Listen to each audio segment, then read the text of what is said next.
Bismillahirrahmanirrahim. Assalamualaikum warahmatullahi wabarakatuh. Baik anak-anak, mari bersama kita belajar tema 5 subtema 1 pembelajaran 1. Ada muatan bahasa Indonesia dan IPA. Kita akan belajar lagi tentang ide pokok, gagasan utama, gagasan pokok, pokok pikiran. Yang itu intinya sama ya, yaitu adalah topik yang dibahas dalam suatu paragraf. Dan ini adalah ciri-ciri ide pokok. Bisa dicermati anak-anak ya.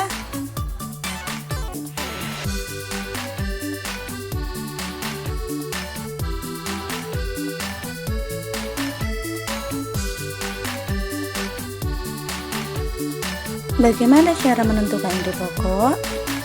Untuk menentukan ide pokok diperlukan ketelitian.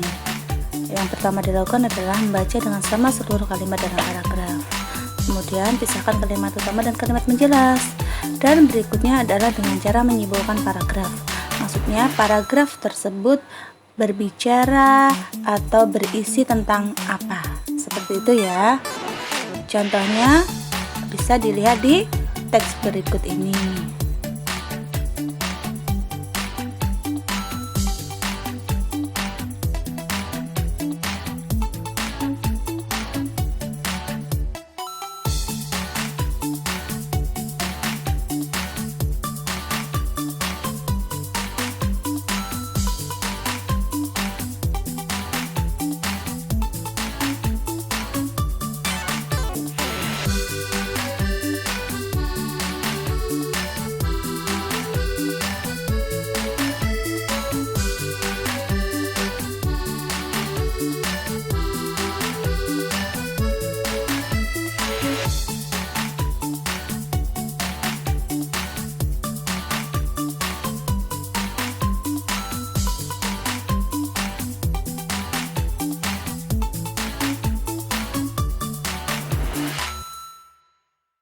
Baik anak-anak, sekarang kita cermati perbedaan antara kedua gambar ini.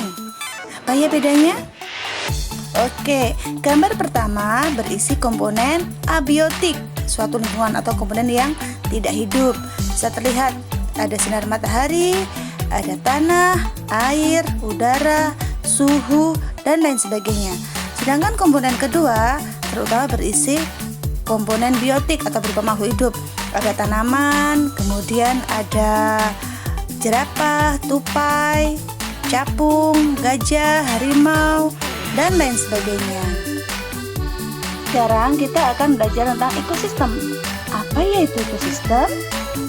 Ya, ekosistem adalah interaksi antara makhluk hidup dan benda-benda tak hidup pada sebuah lingkungan, sehingga ada hubungan antara makhluk hidup dan tak hidup tersebut ada saling ketergantungan. Dan ini adalah komponen-komponen penyusun ekosistem. Ada komponen abiotik berupa makhluk tak hidup dan komponen biotik atau berupa makhluk hidup. Untuk komponen biotik dibedakan menjadi 3 ya. Ada produsen, konsumen, dan penguras. Pada dasarnya ekosistem tersusun atas beberapa bagian. Bagian yang paling sederhana disebut sebagai individu. Jadi berupa makhluk hidup tunggal, misalkan seekor singa, sebatang pohon, seekor semut, dan lain sebagainya. Bagian berikutnya disebut sebagai populasi, kumpulan individu sejenis yang menempati suatu daerah, misalkan populasi gajah, populasi rumput.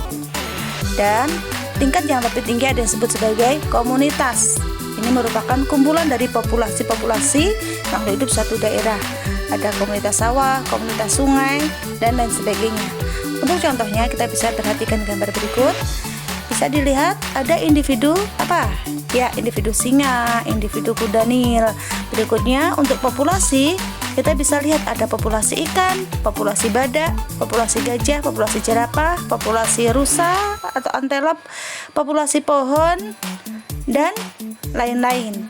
Kemudian dari populasi tersebut terbentuk suatu komunitas yang menempati sebuah ekosistem.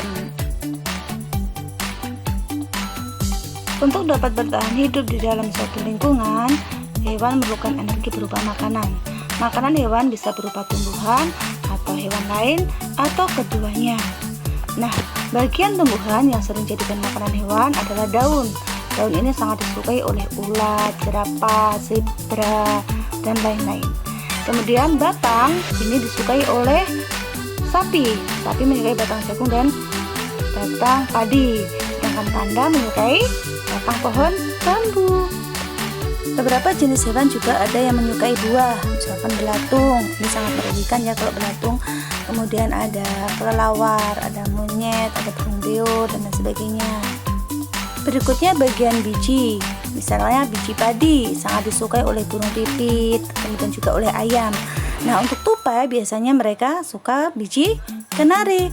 Ada juga bagian yang disukai oleh lebah dan kupu-kupu berupa sari bunga, yang juga disukai oleh burung kolibri. Beberapa hewan ada yang makan hewan yang lebih kecil.